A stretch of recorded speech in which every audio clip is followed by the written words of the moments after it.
You wanted it, you asked for it. In this video, we're gonna talk about everything pronouns. Ciao a tutti, I am Martina and welcome back to my channel. In the previous video, Understanding Italian Grammar, we had an overview of all things grammatical. And this video is going to be similar. We're gonna talk about everything pronouns. I know this is one of the tough topics when learning Italian. So in this video, we're going to tackle what they mean, when to use them, and especially how to differentiate them. We will talk about subject pronoun, direct object pronoun, indirect object pronoun, reflexive pronouns, and combined pronouns. So basically, all the pronouns are in this video. Also, an important note, here on the bar, you can see the chapters. So feel free to skip around. You can find them in the description box down below. And also let me know in the comments if there is one specific category of these that you would like me to tackle in the next video. Okay, so let's get started. Let's start with the pronomi soggetto, subject pronouns, which is just a fancy name for those things that you learn when you start learning Italian, when you start learning verbs. Io, tu, lui, lei, those are all subject pronouns, are the ones that go with the verb. Io mangio, tu mangi, those are subject pronouns. In English are basically the same. Subject pronouns are I, you, he or she, we, etc. So with subject pronouns, it's just the name that is difficult because you learn them with verbs. So when you start learning Italian, that's when you learn those. And since we're speaking about pronouns that are attached or learned with the verb, let's take a look at reflexive pronouns. Reflexive pronouns are mi, ti, si, ci, vi, si.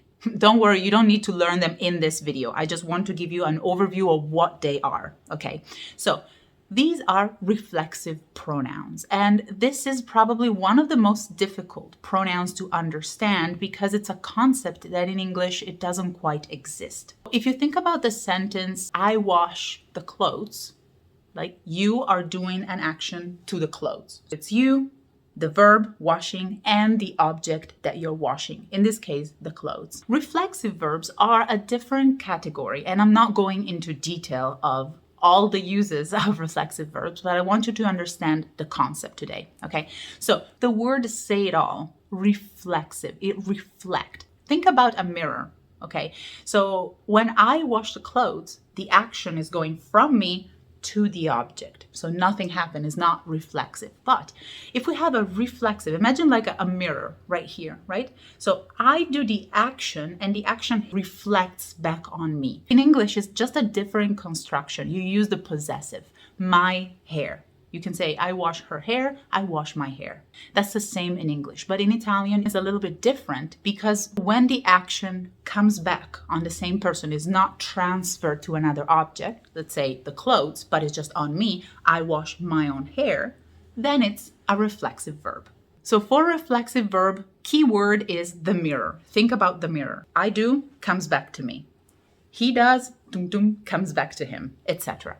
Now let's discuss direct and indirect object pronouns. I know this is like the scary monster of Italian, but let's tackle it together. Both direct and indirect object pronouns exist in English as well. The problem is they're not labeled the same. Let's start with direct object pronouns. Direct object pronouns are mi, ti, lo, la, ci, vi, li, le. Okay. While indirect object pronouns are mi, ti, gli, le, ci, vi, gli.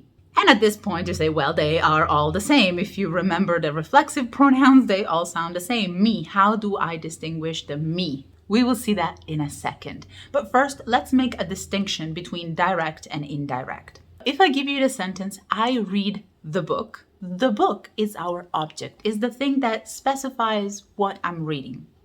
What? That's the key question. And that is how they teach us. They teach, well, direct objects respond to the question who or what.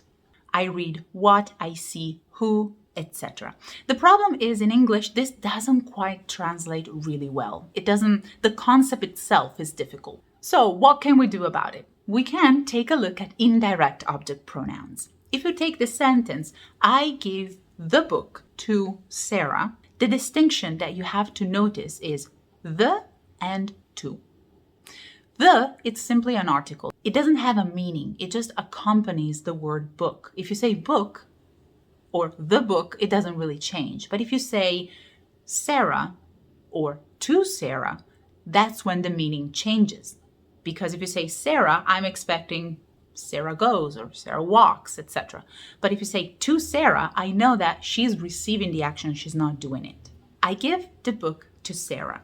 To Sarah, that's our indirect pronoun. The reason why indirect object pronouns are difficult to conceptualize in English is because in English you don't really use the extended version, that's what I call it. You wouldn't say, I gave the book to her, but you would say, I gave her the book. That little switch removes the to, and so you're left with nothing to grab onto. So a tip to translate from English into Italian is to always extend the version. I give the book to her, which is very unnatural to do, but this is just to conceptualize. Now, how can we distinguish between direct and indirect object pronouns? The direct, like we said, they don't have anything. They could have an article like il libro, la bambina that don't modify the meaning. Indirect object pronouns, they always have a, the preposition a.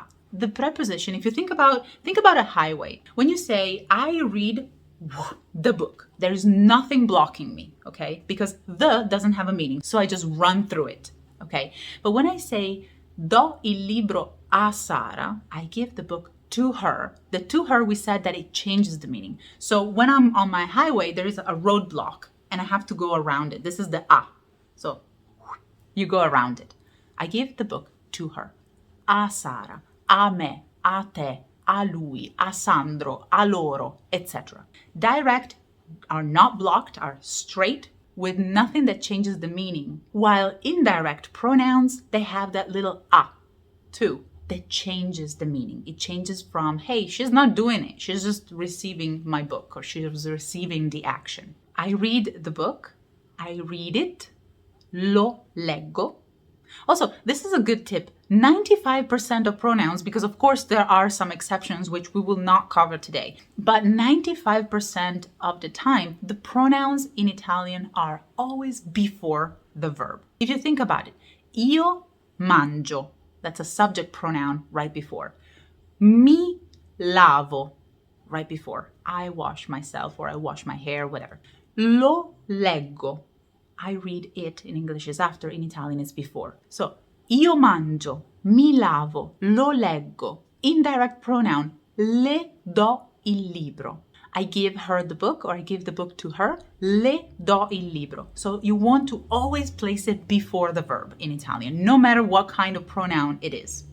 Now I have to open a parenthesis here because I have some students and also some people on social media who said to me, Martina, I don't understand the difference between atoni and tonici. So stressed and unstressed pronouns. Okay.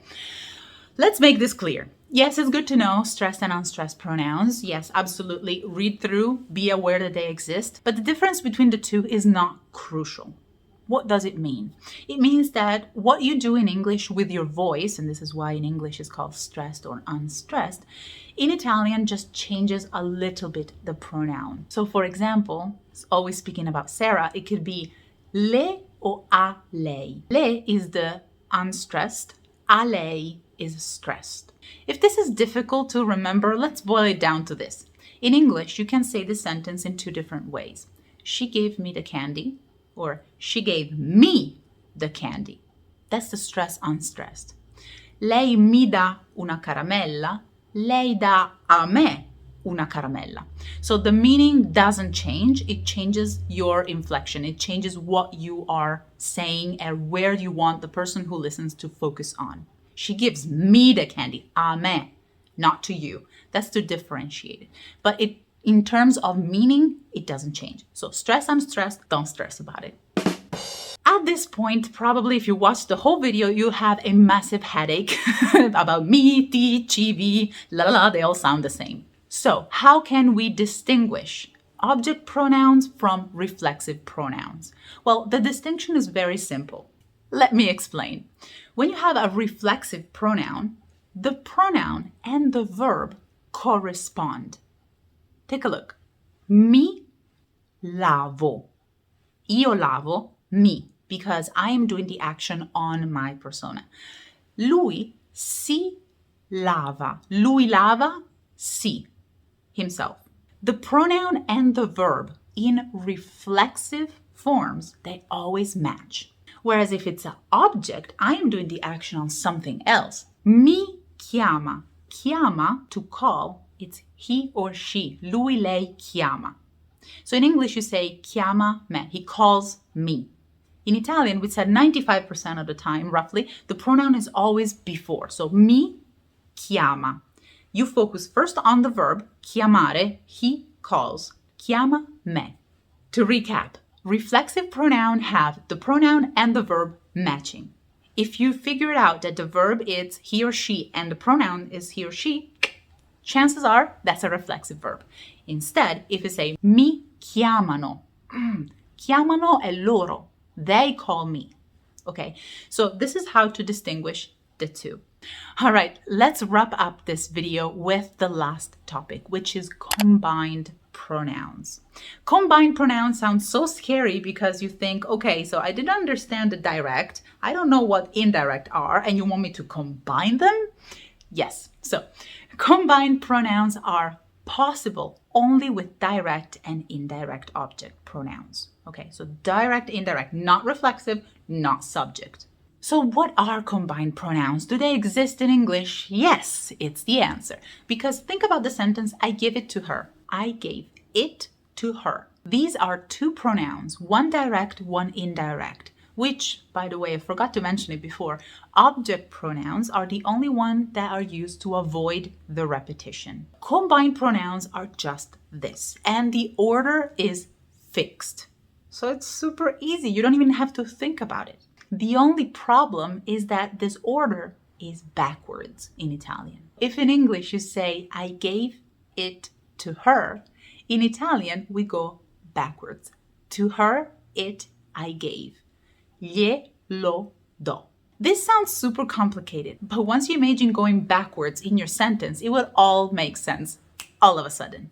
This was a lot. I know it's a long video. I know it's a difficult video. So please make sure to stop, pause, think, even come back at a later time to grasp and to use this video as a reference. When you don't understand direct, indirect, reflexive, combined, subject, what are these? Come back to this video and watch this section again that you can find it here on the red bar. Watch the section that you need to review or that you want to better understand. And of course, leave me a comment if you have any questions or even if you find this video useful, whatever you'd like to see in the future. I love to answer your questions. So that's all for today. I hope this video shed some light on the Italian pronouns world. And if you like it, make sure to give it a thumbs up and I will make more of this content in the future. And if you don't want to miss any update from me, click the red button here down below and subscribe to my channel. I will see you on Instagram where I post almost daily about my personal life, Italy, and everything Italian. Otherwise, I will see you in the next video. A presto. Ciao!